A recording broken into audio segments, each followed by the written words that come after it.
Welcome दोस्तों। आज देखेंगे tips and tricks to remember microbiology जो पार्ट 3 है।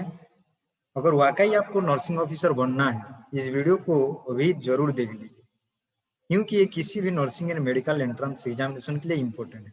चलो दोस्तों देखते हैं ये टिप्स एंड ट्रिक्स माइक्रोबायोलॉजी का क्या है, कैसे हम याद रखेंगे। ओके, चलो दोस्तों देखते हैं। फर्स्ट, ओके, जो हाइपर सेंसिटिविटी रिएक्शन जो रहता है, okay, hyper sensitivity reaction, okay, इसको जेल एंड गुम जो नोमेनक्लेचर दिए थे, ओके, वो नोमेनक्लेचर को हम कैसे याद रखेंगे।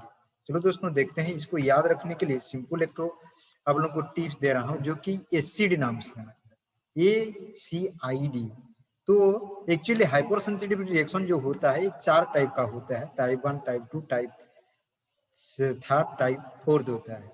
तो फर्स्ट टाइप जो होता है वो एनाफाइलेटिक टाइप होता है। ए से आ गया एनाफाइलेटिक, ओके। देखो, उसके बाद सी फॉर देखेंगे साइटोटॉक्सिक टाइप, और उसको बोलते हैं type second hyper sensitivity reaction. Okay, I for देखेंगे इम्यूनो कॉम्प्लेक्स डिजीज, ओके, जो कि टाइप 3 होता है। ओके, उसके बाद दोस्तों देखेंगे 4 में जो होता है डिलेड हाइपर सेंसिटिविटी, उसको सेल मेडिएटेड भी बोला जाता है। ओके, और इसको बोल सकते हैं हम टाइप 4 भी बोल सकते हैं। उसके बाद नंबर 2 में देखेंगे इम्यूनोग्लोबुलिन। ओके, इम्यूनोग्लोबुलिन कितना टाइप्स है, कितना टाइप्स है, इम्यूनोग्लोबुलिन का टाइप्स क्या है। इम्यूनोग्लोबुलिन को सिंपली आईजी भी बोल सकते हैं। ओके, कौन सा इंपोर्टेंट है, कैसा पहले, कौन सा इम्यूनोग्लोबुलिन पहला आता है, इन ऑर्डर ऑफ अपीयरेंस। चलो दोस्तों देखते हैं कैसे इसको हम याद रखेंगे। ओके, इसको म्यागडे भी बोल सकते हैं, म्यागडे, जो कि एक तो इजिप्ट का नाम है, इजिप्टिशियन नेम है। ओके, पहला जो है एम हिसाब से हम देखेंगे तो आईजीएम। आईजीएम का मतलब क्या है, इम्यूनोग्लोबुलिन एम है। उसके बाद आई ए आएगा, ए के क्या होगा, इम्यूनोग्लोबुलिन ए आएगा। उसके बाद कौन सा आएगा, आईजीजी, इम्यूनोग्लोबुलिन जी। उसके बाद कौन सा आएगा, इम्यूनोग्लोबुलिन डी आएगा। उसके बाद ई आएगा। ओके, उसके बाद देखेंगे, ओके, पहला कौन सा आएगा, एम आएगा। उसके बाद कौन सा आएगा, ए आएगा। उसके बाद आएगा जी आएगा। ओके, उसके बाद देखेंगे लास्ट में इंटरमीडिएट मीन आईजीएम जो होता है, ये इंटरमीडिएट आता है। ओके, इसको जरूर याद रखना है दोस्तों। उसके बाद दोस्तों देखेंगे हम एक्यूट इन्फ्लामेशन का फीचर्स क्या होता है। ओके, एक्यूट इन्फ्लामेशन होता है तो कौन कौन सा साइन साइन हमको माने फीचर्स, क्लिनिकल फीचर्स क्या देंगे। ओके, इसको याद रखने के लिए आपको याद रखना है स्लीपर बोल सकते हैं इसको, SLIPR। ओके, इसको एस में कौन सा आएगा, स्वेलिंग। ओके, पहला स्वेलिंग है। उसके बाद एल पर क्या आएगा, लॉस ऑफ फंक्शन, में उसका जो स्वेलिंग होगा उसका काम नहीं रहेगा, इसीलिए उसको बोलता है लॉस ऑफ फंक्शन, और इसको फंक्सियोलिसा भी बोल सकते हैं। उसके बाद दोस्तों देखेंगे आई पर इंक्रीज हीट, वहां पर गर्मी लगेगा। जहां पर अगर एक्यूट इन्फ्लामेशन हुआ होगा तो वहां पर गर्मी जैसा लगेगा, हीट। उसके बाद पी पेन रेडनेस। ओके, उसके बाद क्या होगा, ओके, उसके बाद आर फॉर हो जाएगा रेडनेस होगा, पी फॉर पेन होगा, और आर फॉर रेडनेस होगा। ओके, इसीलिए बोला जाता है what a acute pair of slippers, बीच को याद रखने के लिए बोला जाता है।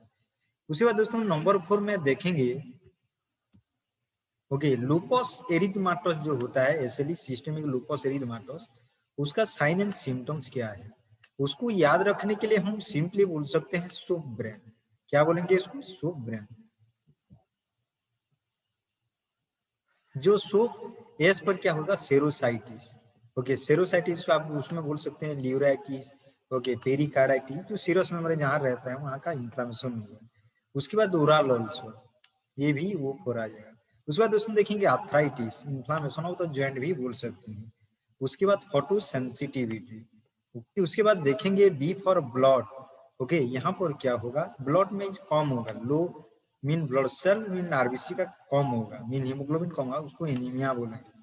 ओके, व्हाइट ब्लड सेल जो ओके कम होगा तो लीकोपेनिया बोलेंगे। थ्रोम्बोसाइट भी कम हो जाएगा, उसको थ्रोम्बोसाइटोपेनिया बोलेंगे। उसके बाद रेनल मीन प्रोटीन आएगा, ये भी हमको देखने को मिले, सिस्टेमिक लूपस एरिथमेटोस। उसके बाद आना anti nuclear antibody test, okay, वो भी पॉजिटिव आएगा। उसके बाद दोस्तों देखेंगे इम्यूनो इम्यूनोलॉजिक जो DSRNA होता है, mean double stranded DNA, deoxy ribose nucleic acid बोलेंगे इसको। उसके बाद दोस्तों देखेंगे न्यूरोलॉजिक जो सिम्टम्स रहता है वो साइकिक रहता है और सीजर्स भी हो सकता है। उसके बाद देखेंगे नंबर 5 में hepatitis transmission route. Okay, transmission भावल, भावल सर बावल से बोलते हैं। भावल कौन कौन सा है? A I O U, उसमें ए और ई जो भावल्स होता है वो हेपाटाइटिस ए, मीन ये भी भावल है, ई भी भावल है, मीन ये कैसे ट्रांसमिटेड होता है? फीको ओरल रूट ट्रांसमिशन की वजह से हेपाटाइटिस ए होता है और हेपाटाइटिस ई होता है। उसके बाद दोस्तों देखेंगे RNS वायरस नेगेटिव स्ट्रैंडेड जो होता है। ओके, मीन यहाँ पर देखो, इसको याद रखने के लिए आपको ट्रिक्स बता रहा हूँ। ऑलवेज ब्रिंग पॉलीमेरेज और फेल रेप्लिकेशन। यहाँ पर देखो जितना भी कैपिटल लेटर दिया गया है, ऑलवेज में ए आ गया, ब्रिंग में बी आ गया, पॉलीमेरेज में पी आ गया, ओके ओ आ गया, उसके बाद एफ आ गया, उसके बाद आर आ गया। ये सब RNA वायरस जो नेगेटिव स्टैंडर्ड है। तो ए पर जो है RNA वायरस होगा, ओके, बी पर जो है बुनिया वायरस होगा, ओके, पैरामिक्सो वायरस होगा, ओके, ऑर्थोमिक्सो वायरस होगा, फिलो वायरस होगा, उसके बाद क्या होगा? राबडो वायरस, ओके, राबडो वायरस। उसके बाद दोस्तों देखेंगे negative stranded virus need their own polymerase. Okay, हमेशा जो है नेगेटिव स्ट्रैंडेड RNA वायरस होता है हमेशा खुद का पॉलीमरेज करता है। ओके, चलो दोस्तों देखते हैं नंबर 7 पे RNA वायरस से नेगेटिव स्टैंडर्ड और दोबारा कैसे याद रख पाएंगे? Orthodox rabies party around fine वूनी।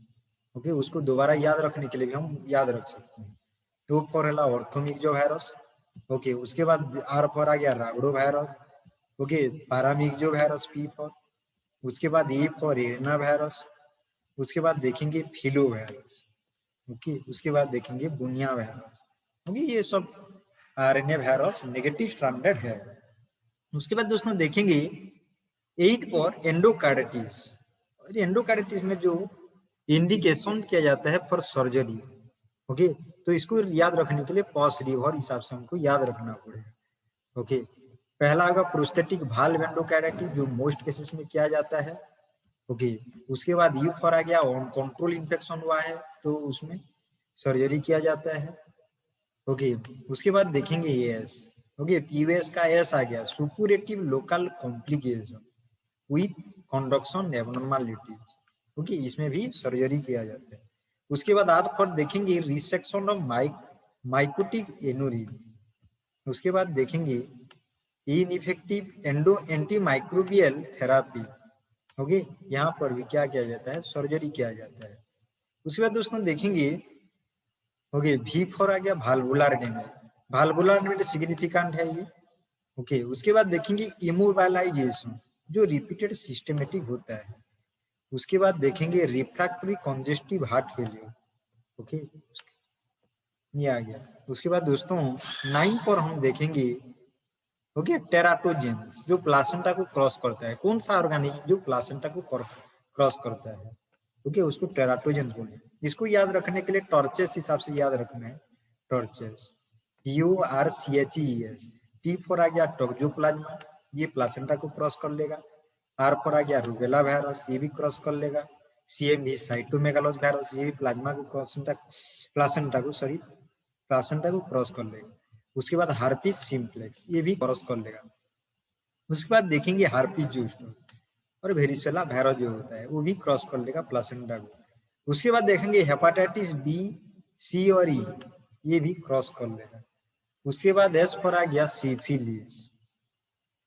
ओके, उसके बाद अगर देखेंगे अदर्स में, अदर्स जो वो आ गया यहाँ पर पार्वो वायरस भी हो सकता है, लिस्टीरिया वायरस होगा, ओके, HIV, ओके, H पर HIV भी ले सकते हैं। एंट्रो वायरस, E पर आ गया एंट्रो वायरस। ओके, चलो दोस्तों देखते हैं नंबर 10 में streptococcus pyogenes. Okay, disease caused by nipples. Mean streptococcus pyogen कौन कौन सा डिजीज करता है? इसको याद रखेंगे निपल्स। ओके, याद रखना है। एन पर आ गया नेक्रोटाइजिंग की फेसाइटिस और मायोसिटिस। उसके बाद देखेंगे I for impetigo, P for आ गया फारिंजाइटिस, ओके, उसके बाद आ गया निमोनिया, उसके बाद लिम्फांजाइटिस, उसके बाद उसमें देखेंगे एरिसिपेलास एंड सेलुलाइटिस, उसके बाद स्कारलेट फीवर भी होगा और स्ट्रेप्टोकोकल टीएसएस। टीएसएस का मतलब क्या है? टॉक्सिक शॉक सिंड्रोम बोलेंगे। Thank you. अगर चैनल को आपने सब्सक्राइब नहीं किया तो सब्सक्राइब कर दीजिए, लाइक कीजिए, कमेंट कीजिए, अपने दोस्तों के साथ शेयर कीजिए। Thank you again once.